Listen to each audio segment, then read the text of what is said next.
नमस्कार। अनिवार्य हिंदी की व्याकरण की इस कक्षा में आपका स्वागत है। हमने जो पिछली क्लासें पढ़ी उसमें भाषा पढ़ी, भाषा के बाद हमने व्याकरण पढ़ी, व्याकरण का परिचय, व्याकरण की परिभाषा पढ़ी। इसके बाद हमने गेट को खोलने से इस पे प्रकाश आता है, गेट को मत खोलो।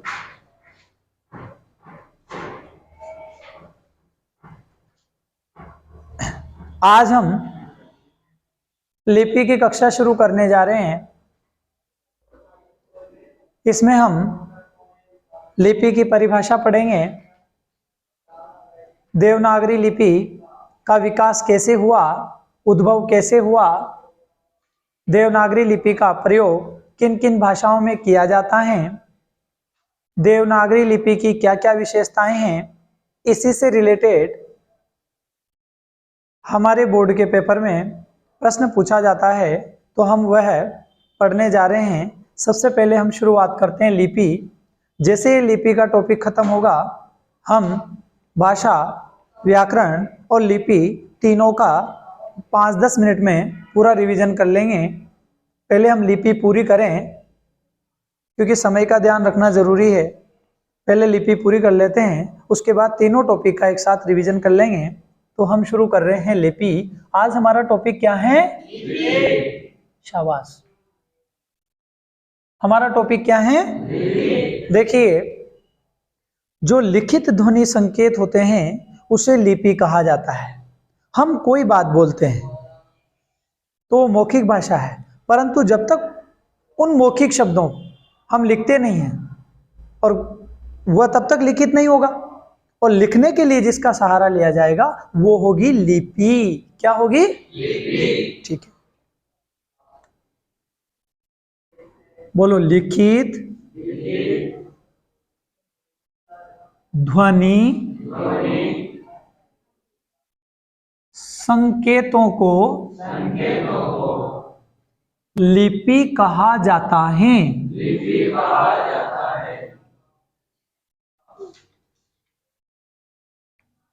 लिखित ध्वनि संकेतों को लिपि कहा जाता है। अच्छा, लिपि किसे कहा जाता है?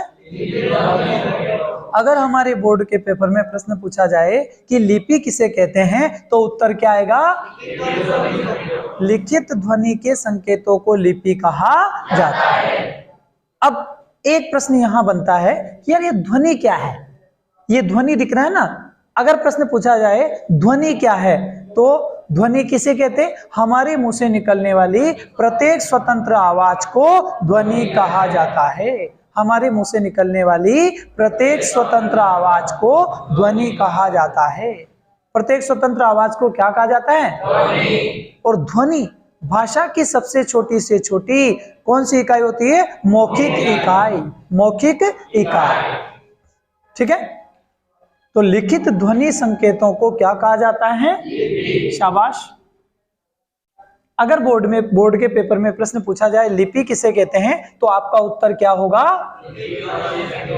लिखित ध्वनि संकेतों को लिपि कहा जाता है। यही उत्तर होगा। अब देखिए, बोलो। अलग अलग भाषा की, अलग अलग भाषा की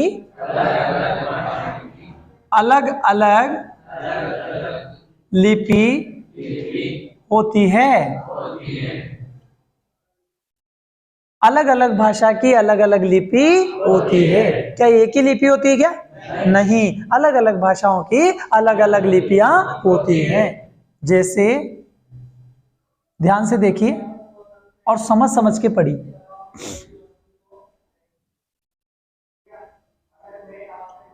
ये हिंदी है, तो हिंदी की लिपि है देवनागरी।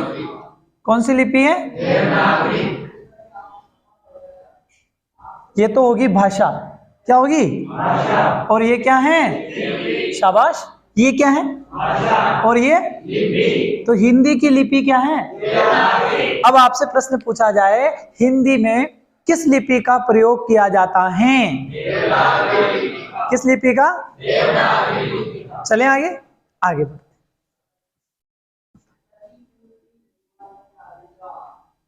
अंग्रेजी क्या लिखा रहा है? अंग्रेजी में प्रयोग होता है रोमन लिपि का। किस लिपि का? और हिंदी में? शाबाश। हिंदी में? अंग्रेजी में? रोमन लिपि का।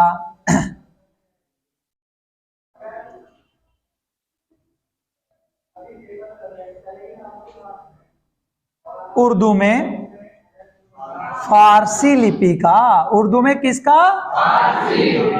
उर्दू में किसका? चले इसके बाद आगे देखिए।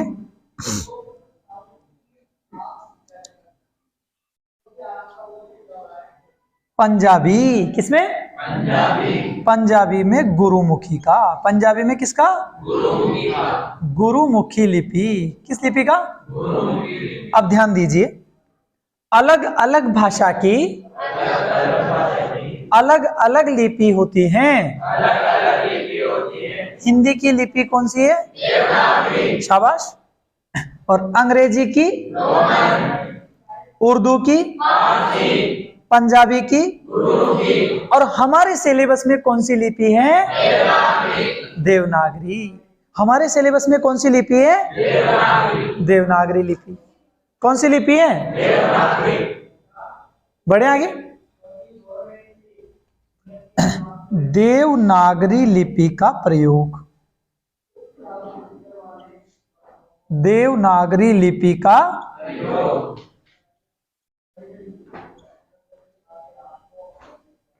ठीक है।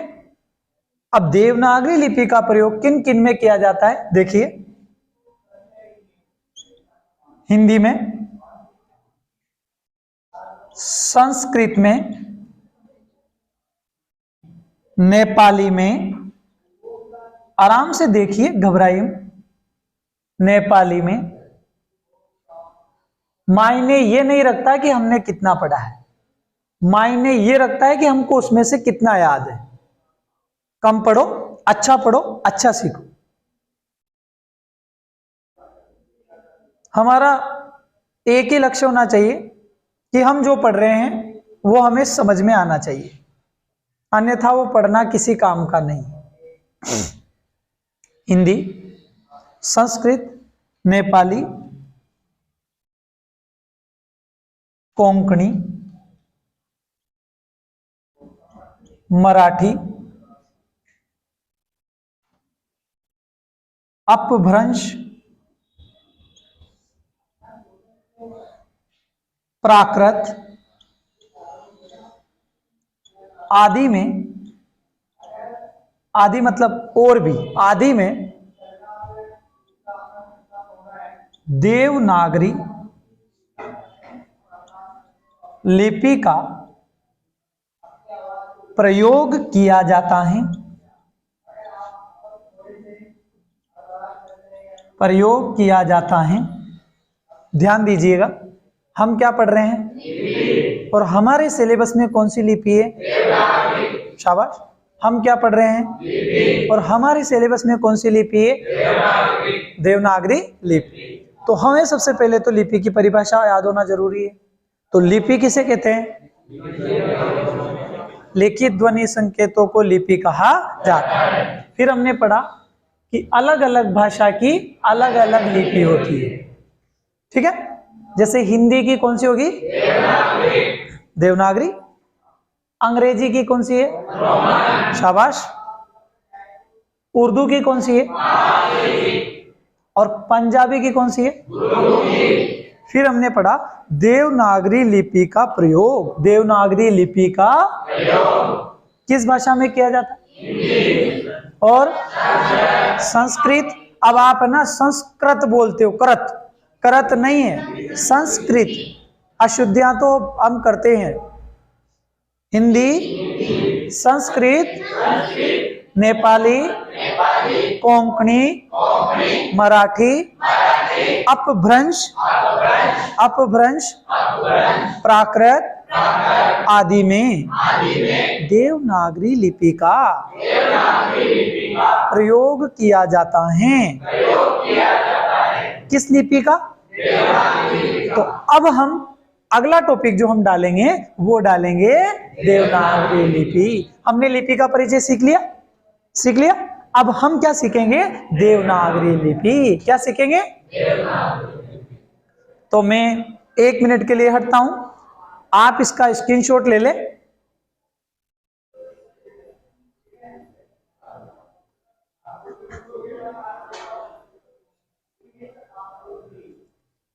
ठीक है, तो अब अपना जो टॉपिक है अब होगा देवनागरी लिपि। इससे आगे बढ़ते हैं।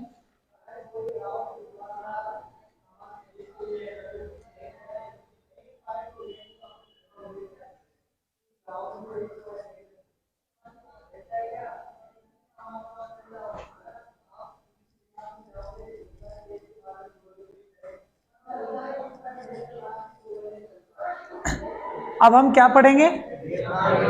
शाबाश, क्या पढ़ेंगे? देवनागरी। बहुत अच्छा, करें शुरू।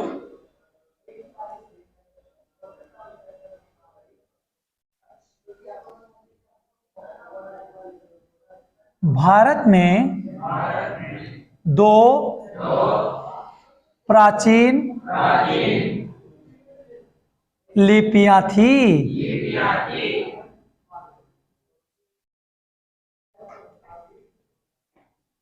ब्राह्मी लिपि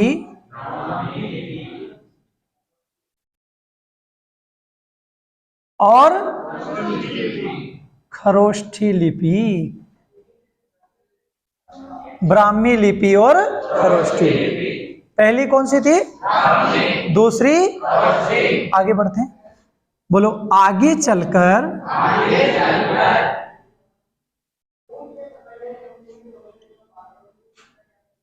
ब्राह्मी लिपि से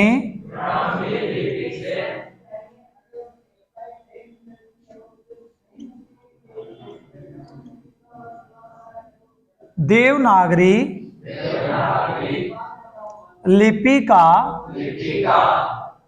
विकास हुआ। किस लिपि का? अब अगर प्रश्न पूछा जाए देवनागरी लिपि किस लिपि से निकली है? प्राचीन भारत में कितनी लिपियां थी प्रचलित थी? 2। प्राचीन भारत में कितनी लिपियां प्रचलित थी? ब्राह्मी और ब्राह्मी से कौन सी निकली? ब्राह्मी से कौन सी निकली? देवनागरी लिपि। कौन सी निकली? ठीक है, अब बढ़ते हैं आगे। अब हम पढ़ेंगे देवनागरी लिपि की विशेषताएं। किसकी? देवनागरी लिपि की। देखिए, हमारे प्रश्न पत्र में अगर प्रश्न आता है तो पहला प्रश्न ऐसे पूछा जा सकता है, लिपि किसे कहते हैं? हिंदी भाषा की कौन सी लिपि होती है? एक प्रश्न। दूसरा पूछा जाए तो ऐसे पूछा जा सकता है, देवनागरी लिपि का प्रयोग किन किन भाषाओं में किया जाता है? समझाइए।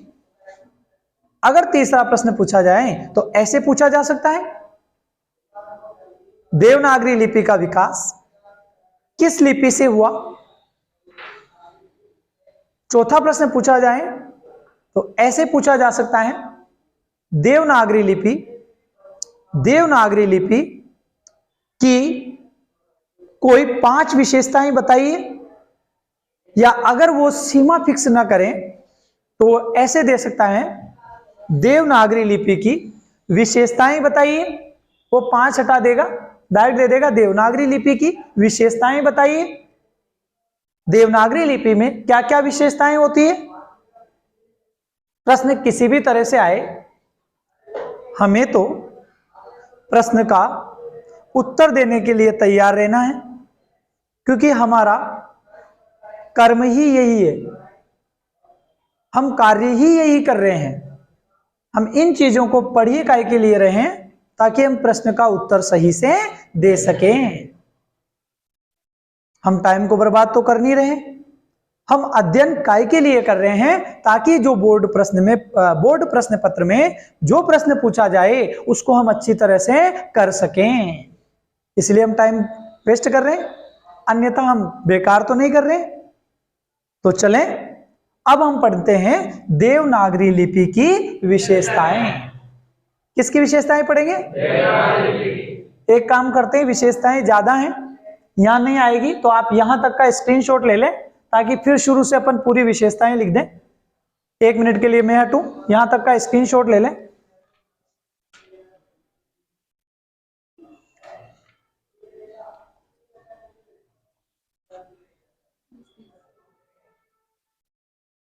ठीक है, तो अपन बढ़ते हैं आगे। देवनागरी लिपि की विशेषताएं क्या पढ़ेंगे अब?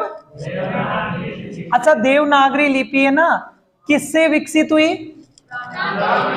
प्राचीन भारत में कितनी लिपियां थी? प्राचीन भारत में कितनी लिपियां थी? ब्राह्मी और ब्राह्मी से कौन सी निकली? और हम अब क्या पढ़ने जा रहे हैं? देवनागरी लिपि की विशेषताएं। चले चलते हैं। अब हमारा टॉपिक क्या है? देवनागरी लिपि की विशेषताएं। देवनागरी लिपि की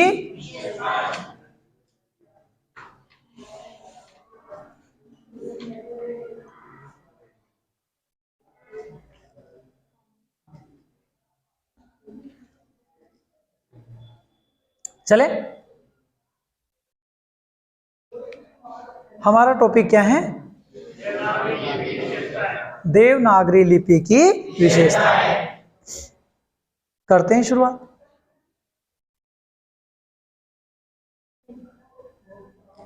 नंबर 1, बोलो देवनागरी लिपि बाईं से, ध्यान से देखो, बाईं से दाईं ओर, किस ओर? लिखी जाती हैं। अब 1 मिनट इसको समझें। मैं किधर खड़ा हूं? बाईं ओर। मैं किधर खड़ा हूं? यहां रख दो, इसको निकाल। मैं किधर खड़ा हूं? बाईं ओर। और मैंने ये लेख लिखा तो इधर से किधर लिखा? इधर लिखा, इधर से लिखा ना। मैंने यहां से शुरू किया बाईं ओर से, और किस ओर किया? दाईं ओर। किस ओर किया? दाईं ओर। तो ये लिपि किधर से किधर लिखी जाती है? बाईं ओर से दाईं ओर। बताओ, याद रह जाएगा? देवनागरी लिपि बाईं ओर से दाईं ओर लिखी जाती है। किधर से किधर? मैं बोर्ड के किस ओर खड़ा था? शाबाश, बाईं ओर। किस ओर खड़ा था? मैंने लेख लिखना आरंभ किया और मैंने लेख की समाप्ति यहां करी, तो मानो ये किस ओर था? तो बाईं ओर से, बाईं ओर से आगे बढ़े। नंबर 2, बोलो देवनागरी लिपि उच्चारण के अनुरूप लिखी जाती हैं। किसके अनुरूप लिखी जाती है? उच्चारण के अनुरूप लिखी जाती है। किसके अनुरूप? उच्चारण के अनुरूप लिखी जाती है। नंबर 3, एक वर्ग के वर्णों का एक ही उच्चारण स्थान होता है। अब ये आपके समझ में नहीं आ रहा होगा, सर ये क्या होता है? एक वर्ग के वर्णों का एक ही उच्चारण स्थान होता है। आप सोच रहे होंगे ये क्या है? ये देखो, ऐसा है, वर्ग से मतलब है, जैसे मैंने बोला क वर्ग, क वर्ग, च वर्ग, प वर्ग, ट वर्ग, ये वर्ग हैं। अब जैसे क वर्ग के उच्चारण स्थानों को कहां से बोला जाता है? कंठ से, और इसका सूत्र भी होता है अकुह विसर्जनीय नाम कंठ है। तो क वर्ग जो है वो कंठ से बोला जाता है, इसलिए इसकी विशेषता हुई कि एक वर्ग के जो वर्ण हैं उनको एक ही उच्चारण स्थान, उनका एक ही उच्चारण स्थान होता है। जैसे मैंने क वर्ग बोला, क, ख, ग, ड़, तो इसका उच्चारण स्थान हुआ कंठ, और इसका सूत्र होता है अकुह विसर्जनीय नाम कंठ। मैंने च वर्ग बोला, च, छ, ज, य, और इसका उच्चारण स्थान होता है तालु, क्योंकि इसका सूत्र होता है इचु यशा नाम तालु। अकुह विसर्जनीय नाम कंठ, इचु यशा नाम तालु, ऋतु रसा नाम मुर्दा, ऋतु लसा नाम दंत, उपपद्मानिया नाम ओष्ठव, एदव तव कंठ तालु, ओदव तव कंठोष्ठम, वकारस्य दंतोष्ठम, जिहामूल्यस्य जिहामूलम, यमडननम नासिकाचे। तो जो एक वर्ग के वर्ण हैं उनका एक ही उच्चारण स्थान होता है, उनका एक ही क्या होता है? उच्चारण स्थान। शाबाश। अब आगे लिखते हैं, बोलो देवनागरी लिपि के वर्णों में स्पष्टता होती है। क्या होती है? देवनागरी लिपि के वर्णों में स्पष्टता होती है। जैसे मैंने बोला क, तो स्पष्ट नजर आ रहा है, क्या है? Very good. मैंने बोला ख, तो स्पष्ट है ख। और दूसरा सुनिएगा, नंबर 5, इस लिपि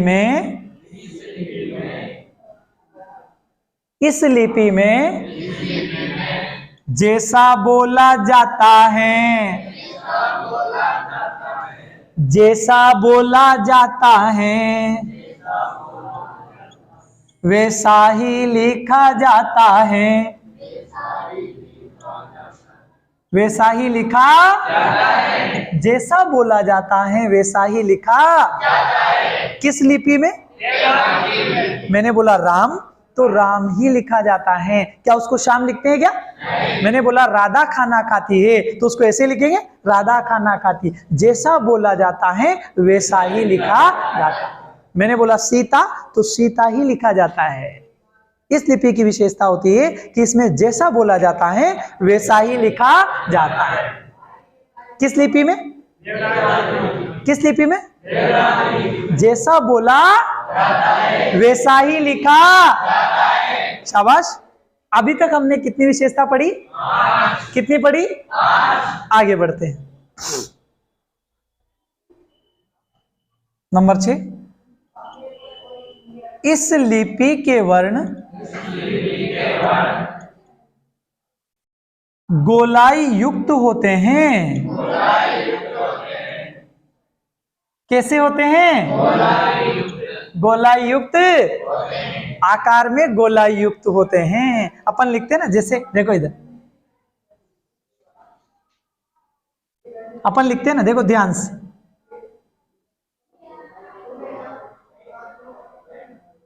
कैसे होते हैं? गोलाई युक्त। कैसे होते हैं? किस लिपि के वर्ण? शाबाश। किस लिपि के?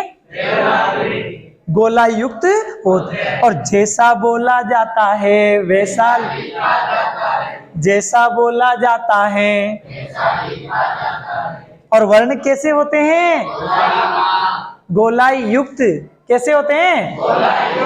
अगली विशेषता देखिए,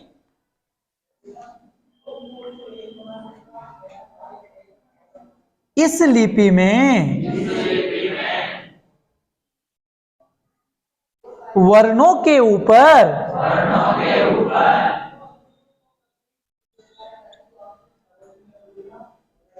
शिरोरेखा का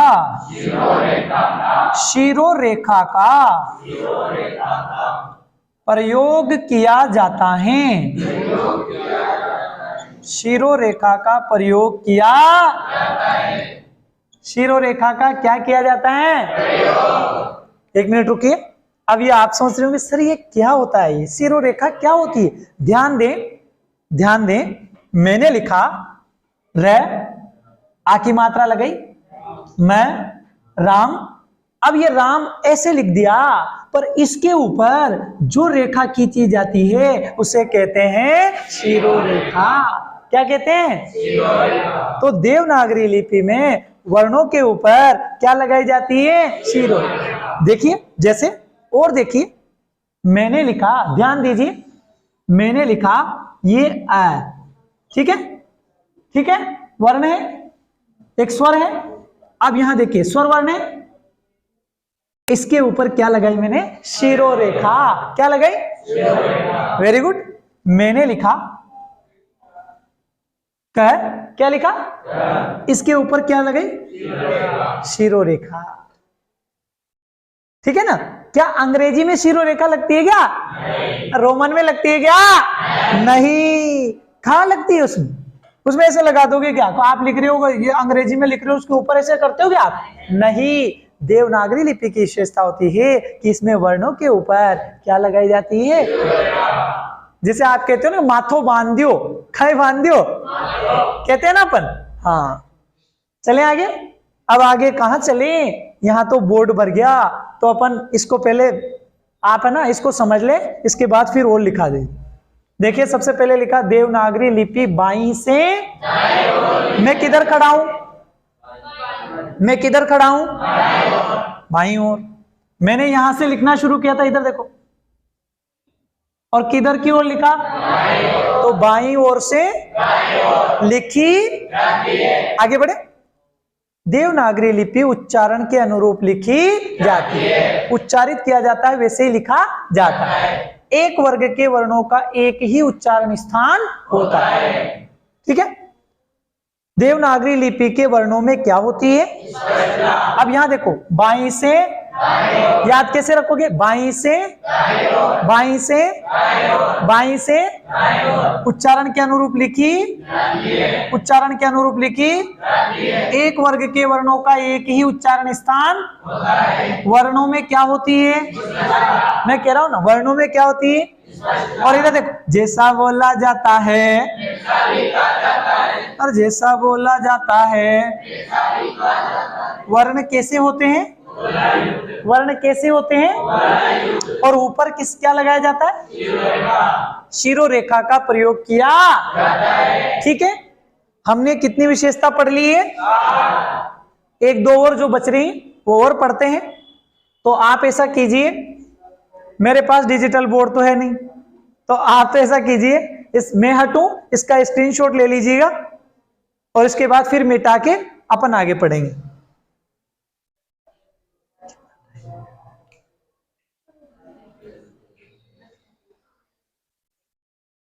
तो आगे बढ़ते हैं। हमने 7 विशेषताएं पढ़ ली। कितनी पढ़ ली? शाबाश।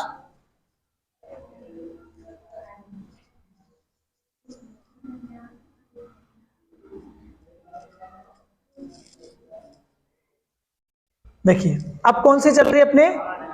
8वीं। 7 पढ़ी ना, तो 7 के बाद कितना आता है? एक लड़का बोल रहा है 9।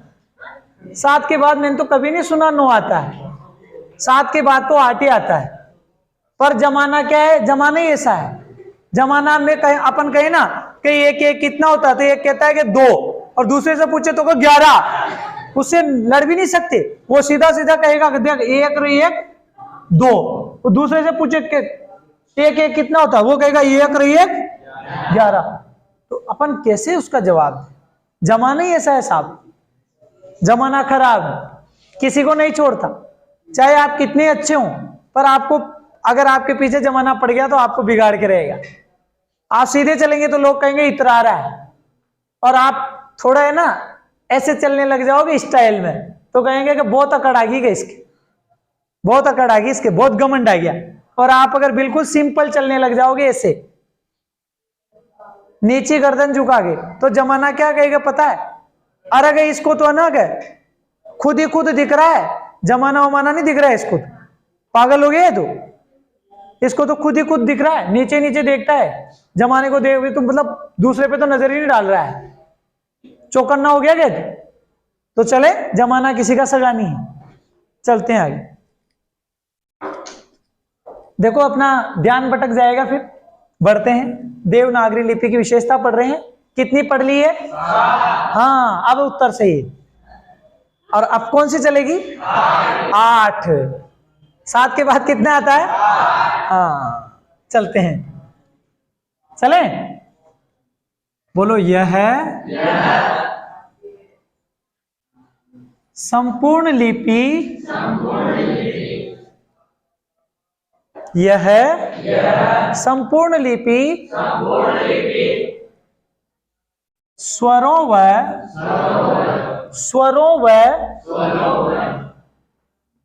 व्यंजनों में विभक्त होती हैं।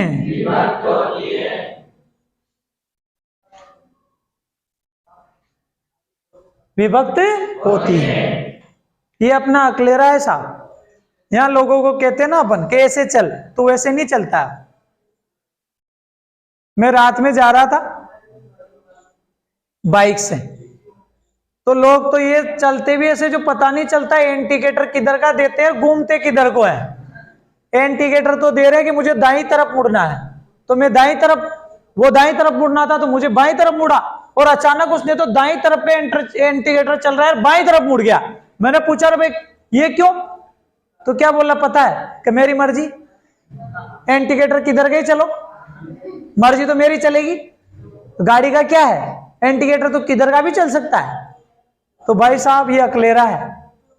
यहां तो यूं समझ लो आप कि अगर बम भी रख दे बड़े बाजार में, तो दूसरा अमरूद समझ के उठा ले जा कि यार अमरूदों का खा लेंगे चलो, तो ये अकलेरा है। ये तो यूं समझो आप है ही हटके। चलते हैं आगे। यह संपूर्ण लिपि स्वरों व व्यंजनों में विभक्त होती है। स्वरों व व्यंजनों में विभक्त कौन सी लिपि? देवनागरी लिपि। इस लिपि की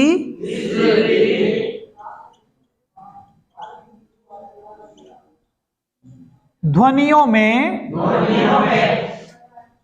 संसार की किसी भी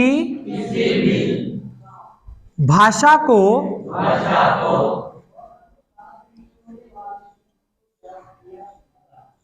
प्रयुक्त किया जा सकता है। किसी भी भाषा को प्रयुक्त किया जा सकता है। इस लिपि की ध्वनियों में संसार की किसी भी भाषा को प्रयुक्त किया जा सकता है। किस लिपि में?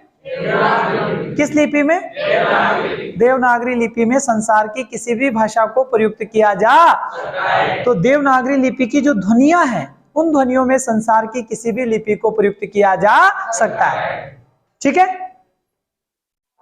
बढ़ते हैं आगे। अरे आपके मन में प्रश्न उठ रहा होगा, सर क्या बोल रहे हैं आप, हमें तो कुछ समझ में नहीं आ रहा है, कैसे बोल रहे हैं? देखिए मैं ऐसे बोल रहा हूं। ये क्या लिखा रहा है? स्कूल। बोलो क्या लिखा रहा है? स्कूल लिखा रहा है ना। ये रोमन लिपि है। कौन सी लिपि है? अब मैं देखना इसको कहां बदल देंगे अपन? देवनागरी।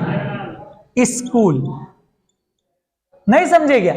अब तो समझो, स्कूल लिखा रहा है, डायरेक्ट देवनागरी में बदल दिया। तो इस लिपि की ध्वनियों में, देवनागरी लिपि, संसार की किसी भी भाषा को प्रयुक्त किया जा सकता है। ये अंग्रेजी में रोमन लिपि थी, अंग्रेजी की रोमन लिपि, अपन ने डायरेक्ट देखो स्कूल लिख दिया। क्या लिख दिया? नहीं, और देखो ये इंग्लिश लिखा रहा है। क्या लिखा रहा है? इंग्लिश। यहां ध्यान देना, मैंने लिख दिया इंग्लिश। ये लो, प्रयुक्त किया कि नहीं किया? तो देवनागरी लिपि में प्रयुक्त किया जा सकता है, कोई दिक्कत नहीं है। आगे बढ़ते हैं।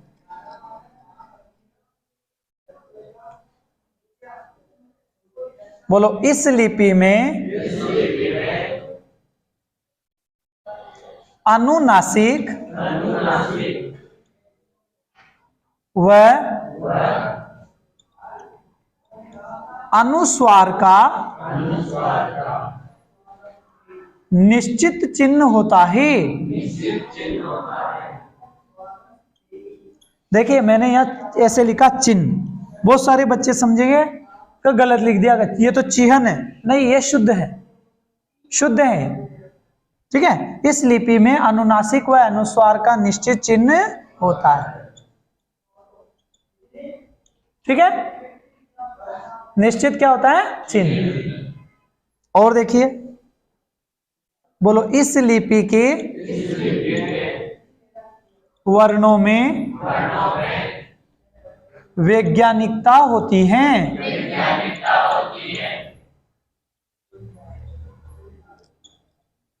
क्या होती है? विशेषता तो और भी है, पर ठीक है इतनी, क्योंकि हमको फिर रिवीजन भी करना है और पेपर में तो आपको ज्यादा से ज्यादा 6 या 7 लिखनी है। ठीक है, तो बढ़ते हैं आगे। हमने 8वीं में लिखा था, मतलब 8वीं विशेषता में लिखा, यह संपूर्ण जो लिपि है स्वरों व व्यंजनों में विभक्त होती है। किन किन में बटी होती है? स्वरों व व्यंजन। इस लिपि की ध्वनियों में संसार की किसी भी भाषा को प्रयुक्त किया जा सकता है। इस लिपि में अनुनासिक व अनुस्वार का निश्चित चिन्ह होता है। इस लिपि के वर्णों में क्या होती है? वैज्ञानिक। और अभी तो विशेषताएं, अगर मैं एक और बोलूं तो ऐसे बोल सकते हैं, इस लिपि में स्वरों की निश्चित मात्रा होती है। स्वरों की निश्चित मात्रा या निश्चित चिन्ह होता है। स्वरों के लिए निश्चित चिन्ह होता है। इस लिपि में स्वरों के लिए निश्चित चिन्ह होता है। जैसे मैं आ बोलूं तो अपन आ की मात्रा लगाएंगे तो निश्चित चिन्ह होता है। ठीक है, पर बहुत है इतना ही। चलते हैं आगे। अपन ने जो पढ़ा उसको रिवीजन कर लेते। मैं 1 मिनट के लिए हटूं, आप इसका स्क्रीनशॉट ले लें।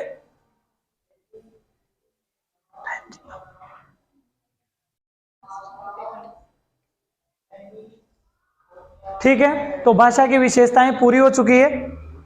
अब आगे बढ़ते हैं।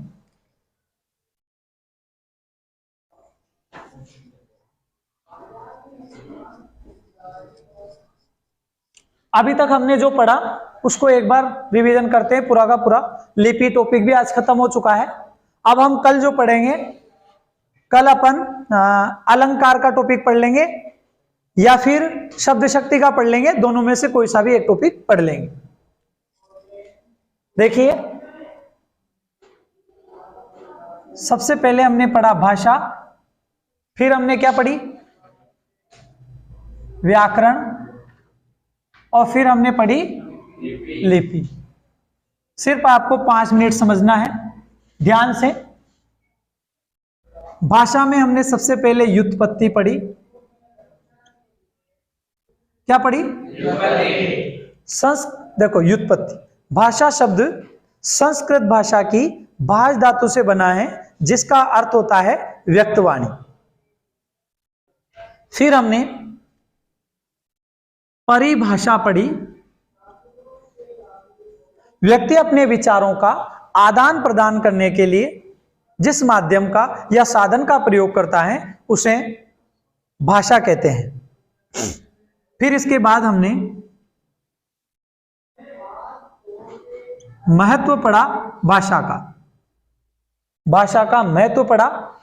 यदि संसार के लोगों को भाषा का ज्ञान नहीं होता तो यह संसार गधों की विराट बस्ती होता और मनुष्य अंधेरे कमरे के किसी कोने में पड़ा होता।